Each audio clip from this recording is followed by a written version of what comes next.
folks, John Cordisco back again with another great chess video for you.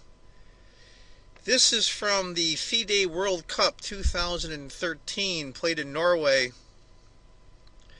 This was played today on August 13th, 2013, Tuesday. It's a tie-break game. I think it's a great game considering the result at the end. It's between John Ludvig Hammer as white from Norway, gotta love the name Hammer, and Sergei Movsesian as black, one of the top elite players of the world. What happened is a two-game mini-match in round one. They both ended up with the same score, so now they play a two-game tiebreak. And the rules in the two-game tiebreak are 25 minutes, and I'm not sure on the increment, I think it's 10 seconds. So it's not blitz, but it's rapid. And I think this is a game worth looking at, even though it is blitz, 25 minutes with a 10-second increment. Give you some background. I don't know too much about Movsesian, besides he's a world-class player. In the interview after with Ludvig Hammer, I discovered that him and Magnus Carlsen went to the same high school. And I guess they're buddies, and I saw Hammer a couple times when he was at the U.S. Championship for a visit. He's a good guy. I like him a lot. If you saw him and talked to him, you wouldn't think he's the quote-unquote typical chess player. He seems like a nice kid. So he was lucky to get a tie with Movsesian, of course, who's an elite world-class player. So let's get to it. Oh, by the way, in case anyone wants to watch any of the rounds or any of the tiebreak games, you can. You go to the website and get your pen ready. The website is chessworldcup2013.com. That's chessworldcup2013.com. Click on the commentary and they'll list the rounds. And the commentators are former women's world champion Susan Polgar and international master Lawrence Trent from England. They do a good job too. Anyway, enough of my ramblings. Ludvig Hammer is white and Sergei Movsesian is black. For whatever it's worth, department, Movsesian is 100 points higher in rating than Hammer. d4, f6, c4, e6, knight c3, bishop b4 is going to be a Nimzo Indian. Knight to f3, b6, e3, bishop b7, bishop d3. I don't play this, but I kind of like the looks of it, to be honest with you, on both the black and the white side. Castle, castle, d5. Then starts the break. Movsesian's d5 break. C takes, E takes. You know, I notice a lot of amateurs like myself and the 99.9% of the people that watch these videos on YouTube always seem to retake with a minor piece instead. I notice the world-class players seem to take with a pawn. It's a rule I saw as a kid one time in a chess book that says try to retake with the lowest strength piece. A3 to chase the bishop. Bishop goes back to d6. b4, and of course black develops his b knight, so that completes his development of his minor pieces. Rook to b1.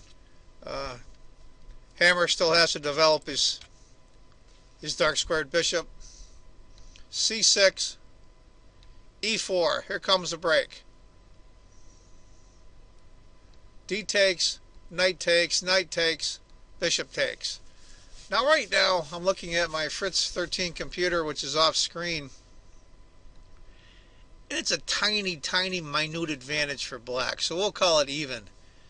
And considered Hammer's playing strength, even though believe it or not he's almost 2600, he's considered lower rated. How crazy is that?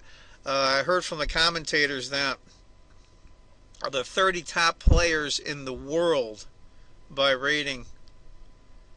26 of them are at this tournament. Now, one of the participants from Egypt is lower rated by their standards, couldn't get out of the country, or they was allowed to by the army or something. And the other three are Topalov, who already qualified for the World Championship cycle in 2014, so he wouldn't bother participating because he's already in. And Magnus Carlsen and current champion Movsesian who are going to be playing in November for the World Championship. So, for all intents and purposes, these are the top 30 players in the world. When are you ever going to see these guys in one place again? H6, B5. He's trying to break things up a little bit. Queen. This is where Hammer, I think, makes his move.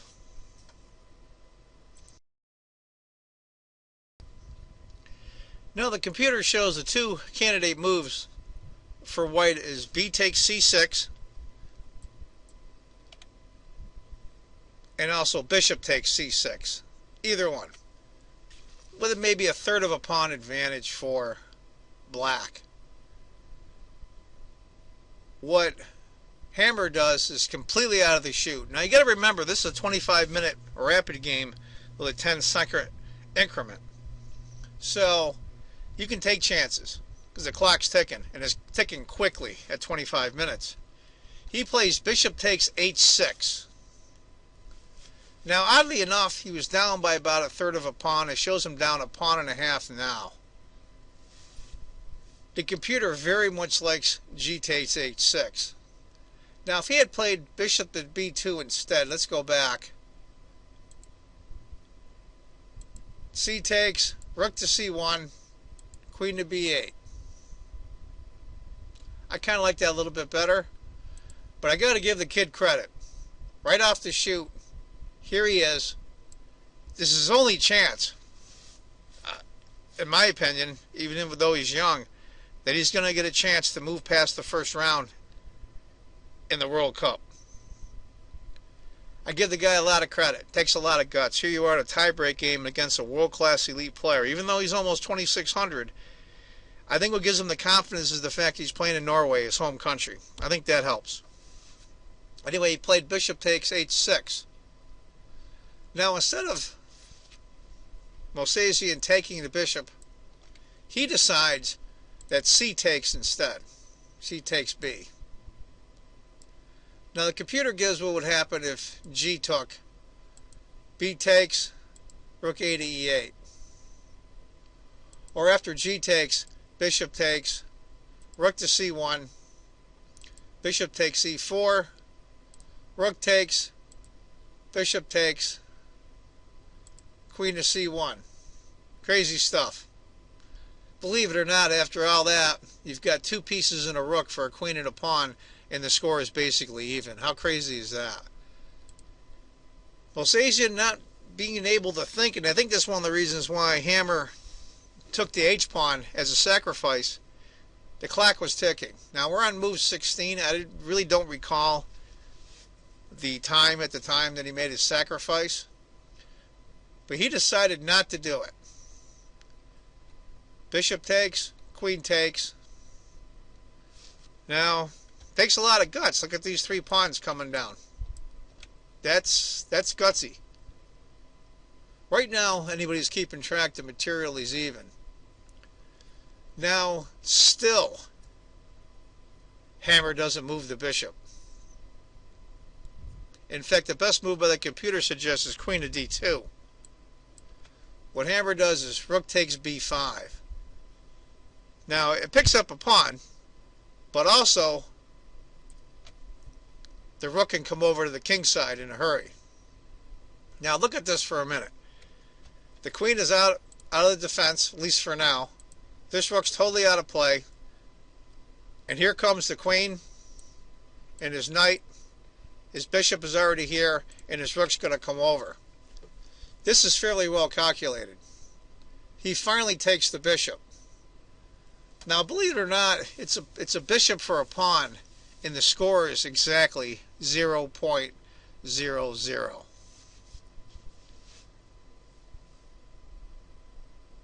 Queen to c1, of course threatening the pawn.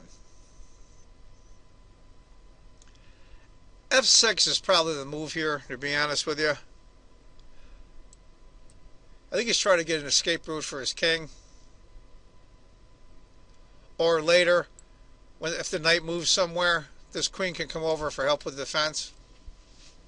But what he does is, this is where Movsesian makes a mistake. He goes queen to e4. Now I know what he's thinking. The queen can come back for defense. f6 would have went queen takes, rook f7, and had the rook over for defense. And then eventually, if this knight gets to ever move, or this pawn moves and knight can come here, you've got this battery here for defense. That's probably what he's thinking.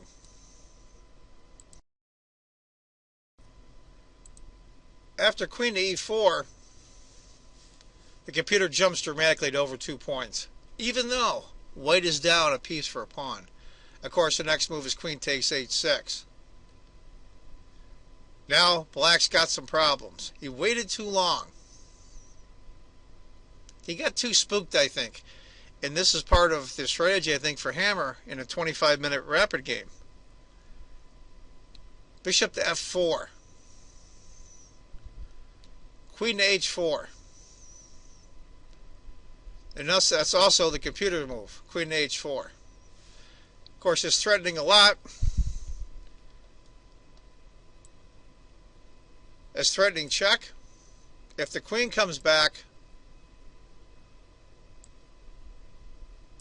you got rook here. And black has serious problems.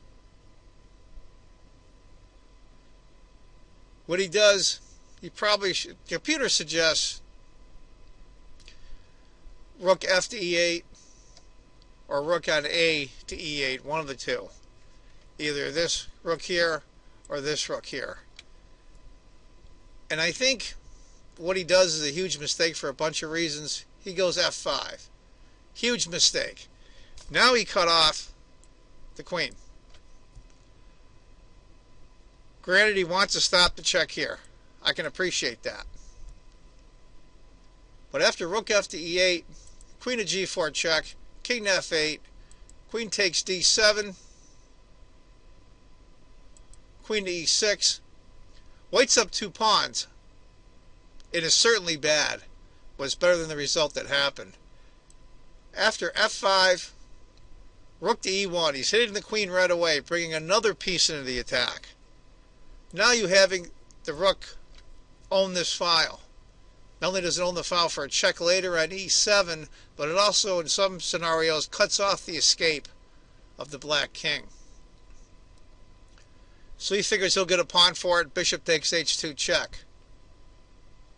I think his last resort might have been bishop to e3. Rook takes, queen takes, knight takes, rook a to c8. He's down 2 pawns. It's still bad. It's all bad. It's just a matter of how bad do you want it.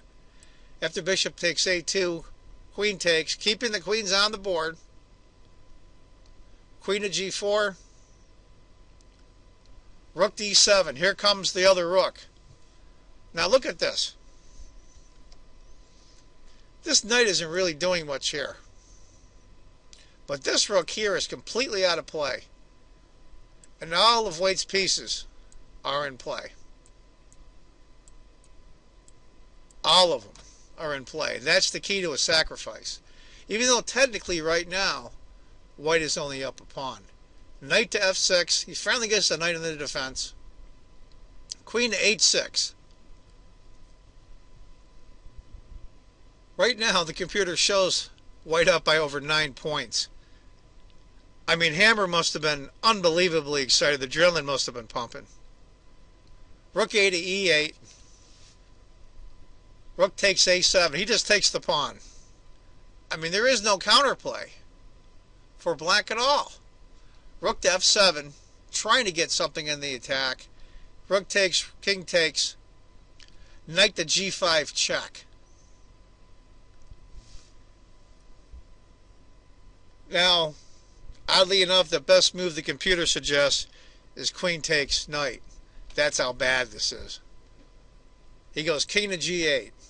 But queen takes g5 is no salvation either, because after queen takes, rook takes, b5, d5, it's just pointless for black to continue. I won't go through the rest of the scenario. After king to g8, hammer makes... You dream about positions like this, especially in such a key game. I mean, think of the tournaments you've ever played in, where you are playing a highly rated player, really good player, and you have him. And here's where you blow it normally, but of course he didn't. And rook to g6 check. And Movsesian, world-class elite player, resigns. Now let me continue what will happen after queen to g6. King to f8, mate. Those of you that are wondering what happened to queen takes f6 just to pick up the piece, rook to e1 check, king to h2, queen to f4 check, g3, queen takes f2, and white gets mated. So if you get greedy, folks, this is what happens. White actually gets mated in that scenario. After queen g to 6, of course, we go through the scenario and that's mate. Hell of a game by Hammer. I like him. He's a nice kid. This was the first tie-break game after round 1 for Hammer Movsesian. Hammer went on to draw game 2, which gave him 1.5 points out of 2, which dropped Movsesian out of the tournament, and Hammer goes to the next round. Now, I believe he said in the interview he's going to be playing David Navarra from Czechoslovakia, or the Czech Republic as they call it now. So anyway, folks, I hope you enjoyed that game. I like this Hammer kid, I really do. And those of you that want to watch the videos from this round or any future rounds, they have them in DVR and archives. The website is Chess World. Let me start that over again. ChessWorldCup2013.com. That's ChessWorldCup2013.com. And click on live, and you will follow it, the commentary, and it will show the different parts depending on what round. And they play the tie breaks, everything. It's great stuff. Anyway, folks, I hope you enjoyed the video. I know I had a heck of a time today because I live on the East Coast of the United States. So what I did was at my business here, I have a convenience store, I put it on. And it's really a delay, even though it looks like it's live, because I didn't start at 9 o'clock in the morning. I started watching it at 11, and it's 9 a.m. Eastern Standard Time here in the East Coast of the U.S. And if you go to the DVR and start from the beginning, it will play it from the beginning, just as if it's live, which is really awesome, because you can always pause it if you have to take a break or move ahead if you want to speed up the video. I want you all to remember that if you think chess is just a game, you're not playing it right. And I hope you tell all your chess friends to watch my videos here on YouTube. And I want you to please all comment below the video in the comment section, and please subscribe. I would appreciate it personally. Take care, folks. Bye-bye.